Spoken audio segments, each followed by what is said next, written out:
Hello and welcome back to Player Analysis, where we look at a West Ham player and just take a look at how they are doing at West Ham, their situation, my opinion on them, etc. Make sure to like the video and subscribe if you are new. We are on the road to 500 subscribers. And hopefully you've enjoyed the James Ward-Prowse and the Mikel Antonio videos. If you haven't watched that yet, go and check that out before this one. Today we're talking about Aguerd. Some of you probably rolling your eyes already, because some of you watch this channel a lot have been like, you probably mentioned Aguerd a bit too much. But this is a series where we just look at one player specifically. So I'm gonna talk about why Aguerd isn't good enough for this club. When Aguerd joined, serious bad luck. Serious bad luck. The reason why I say that, when he joined, he was very excited. We needed a centre back. Ogbonna was injured, Zuma got injured, and Diop left. Dawson wanted to leave for a certain period of time. So at one point we was playing Zuma and Ben Johnson at centre back, but the reason why I played Zuma and Ben Johnson at centre back was because Aguerd got injured. One of the last games of pre-season, it was against Rangers. It was at Ibrox where we got battered, and it was part of many Rob Newman signings where we were trying to play. Well, we were meant to try and play football, and he was meant to be part of that. So then he got injured really quick, out for months, making last-ditch tackles, and we've seen that a couple of times where when he came back from injury, he was making last-ditch tackles, and he was feeling his injury. But when he came back, we saw glimpses of good Aguerd. We saw glimpses of bad Aguerd. He was on form when around the time where we went to Newcastle and drew. We drew with Chelsea, and unfortunately we lost to Tottenham after that. But there was that period of time where he was really on form. Came back, got some fitness, did really well in the World Cup. We got injured again, came back properly. We saw some great Aguerd moments where with that tackle against Newcastle where could have gone 2-1 down. We defended well in the second half, and we pretty much played for the draw. We were in a relegation battle, was scrapping and playing three at the back, and maybe that's why. Maybe Aguerd is just better at three at the back. Maybe he's just not made for the Premier League, but he played well in the final as well. He actually did all right. But going into this season, ever since the first game of the season, Aguerd has not been good enough. Now, a lot of excuses have been made for him. That I've heard under a different manager, he's going to be different because of his ball playing ability. Now, let me diffuse that one quick. The reason why I don't think that's true is because even under no pressure, this guy's giving the ball away without any team pressing him. Example one, back at Topola away, where he just literally ball in his left foot in the first half. No one's pressing him, just gives the ball away. And the problem is we haven't really seen much of even long ball football that is actually any sort of accuracy whatsoever. That I agree, that's because of the manager. But the only time we've actually seen legendary ball playing ability that he has is against Arsenal at home in the Carabao Cup, where Kudus takes that great touch away from Zinchenko. Now, for the first game of the season, he got absolutely bullied by Dominic Solanke. Then the second game of the season, red card, second yellow against Chelsea. He comes back. The goal against Luton, partly him, partly his fault, partly Emerson's fault, partly Zuma's fault. And then we go into international break. Man City misses a header. Completely misses a header. Liverpool away gives away a penalty. Look at the mistakes I'm giving you. I should have put my fingers out to count this, but you can count at home. He literally, the one against Man City pissed me off the most. That's the worst one. Worse than the penalty, worse than the red card. The ball loops over his head.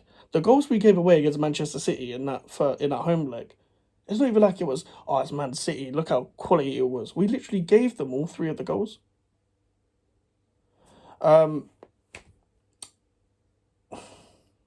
we went Newcastle.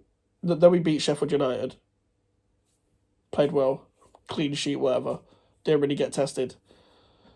And then Newcastle draw, nothing, didn't really do anything wrong. We come back from international break again. Aston Villa away. gets absolutely molested by Leon Bailey. Leon Bailey just sends him packing. And he eventually, well, not eventually, he just gets murdered. I mentioned the Bakatopola thing. He did well with the goal against Freiburg away in the group stage. I'm trying to think after that against Everton. To be fair, Everton, I'm not even sure whether he played or not. I don't remember that game. I don't think he did much wrong that game. But these are constant mistakes, guys. Missing headers, not being able to mark properly, not being able to tackle properly. He got done in against Manchester United. Like that Højlund goal. Nah. You can't blame all of this on being paired up with Kurt Zuma. I've heard that one before as well. The one with Zuma is like, not one of those was Zuma's fault. I get centre backs are about partnerships, don't get me wrong, but Zuma's done because Zuma's done, you know? And it gets done because it gets done. Like, Zuma's fell off a cliff ever since his last injury. This season, not been good at all. But the start of the season wasn't that bad. But the most recent injury he had when he came back, I don't know what's going on. And he's not comfortable at left centre back, even Kurt Zuma. But we're talking about Naya again. Not good enough. It's just not good enough. I feel like every season as well, I feel like we're always 6 players away from getting to the next level, whatever that is. And I don't feel like Aguerd should be or will be part of that. And having rumours of him getting sold in the summer, it's sold in January, sorry, when he was at AFCON was way too unrealistic because he was at AFCON. It was never going to get that transfer done or over the line in general. And I don't think Max Kilman is a suitable replacement either because this guy is probably just better in a 3 at the back, but that seems like more of a David Moyes signing, if anything. Now, I am slightly unsure of the centre-backs that we do have right now. And I might delve into that another time, but honestly, does anyone have hope for Naya Aguerd? Why would you have no hope for Naya Aguerd? Let me know in the comments.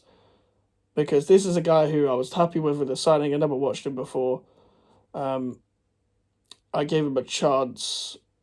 I get he had a bad start due to injuries, but this season hasn't really been much of an excuse. The best defensive performance we've had was against Arsenal, even though Arsenal should have finished their chances, don't get me wrong, we defended really well. That game. And kept a clean sheet. And it was Ogbonna and Mavropanos that should be the centre-back pairing probably for the rest of the season, for as long as Ogbonna can play. And that's saying a lot. Because Ogbonna wasn't even that good against Bakatopola at home. He's not the same Ogbonna, of course, because of his age, but he's been very good for the club. He's been one of the better centre-backs that I've seen at the club. But let me know if you think that Naya Aguerd should stay, that Naya Aguerd would do better under another manager, and put a comment below on why. Make sure to like the video, subscribe if you're new. Social medias are in the description if you want to follow me, the email for the inquiries. We're on the road to 500 subscribers. I'm going to keep going on about it till the end of the year. Also, Friday, I'm going to Shoreditch to watch the Big Six. If you watch the Big Six show, there's street debates in Shoreditch. So, listen, if you're watching this video and you see me in Shoreditch, say hi.